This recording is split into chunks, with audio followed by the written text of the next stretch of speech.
অস্ট্রেলিয়ায় চালু হয়েছে রাইট টু ডিসকানেক্ট আইন। কর্মঘণ্টার বাইরে এখন চাইলে যে কোনো কর্মী যোগাযোগ বিচ্ছিন্ন রাখতে পারবেন অফিসের সঙ্গে। এই আইন অনুযায়ী কর্মঘণ্টার পরে যোগাযোগ না রাখার জন্য শাস্তির আওতায় আনা যাবে না কর্মীদের।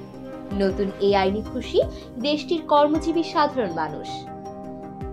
অস্ট্রেলিয়া সরকারের ওয়েবসাইট থেকে জানা গেছে, সোমবার 26 আগস্ট থেকেই এই আইন কার্যকর হয়েছে।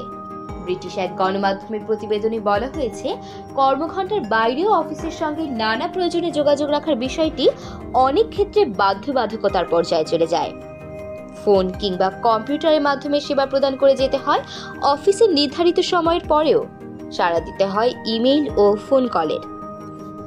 অনেক সময় বাধাবিঘ্নতার মুখে পড়ে পারিবারিক জীবন।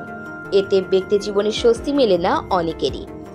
এছাড়াও অফিসের ডাকে পর্যাপ্ত সাড়া না দিতে পারলে শুনতে হয় মালিক পক্ষের অভিযোগ।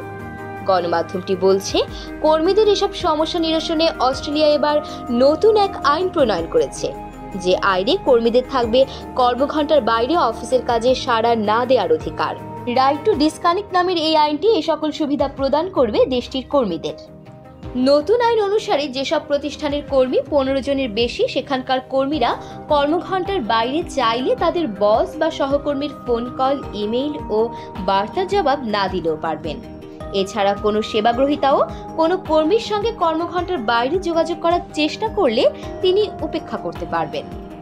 অবশ্য নতুন আইনটি ছোট ছোট প্রতিষ্ঠানের জন্য আগামী বছরের আগস্ট থেকে কার্যকর হবে। 15 জনের বেশি কর্মী থাকা প্রতিষ্ঠানগুলোয় সোমবার থেকেই কার্যকর হয়ে গেছে এই আইনটি।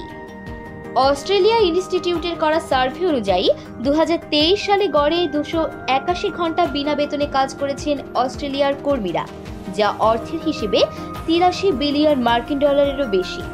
সোমবার কার্যকারী হওয়ার নতুন এই আইন কর্মীদেরকে ব্যক্তিগত জীবনে অফিসের অনুপ্রবেশ বাধা দেওয়ার আত্মবিশ্বাস অর্জন করতে সাহায্য করবে।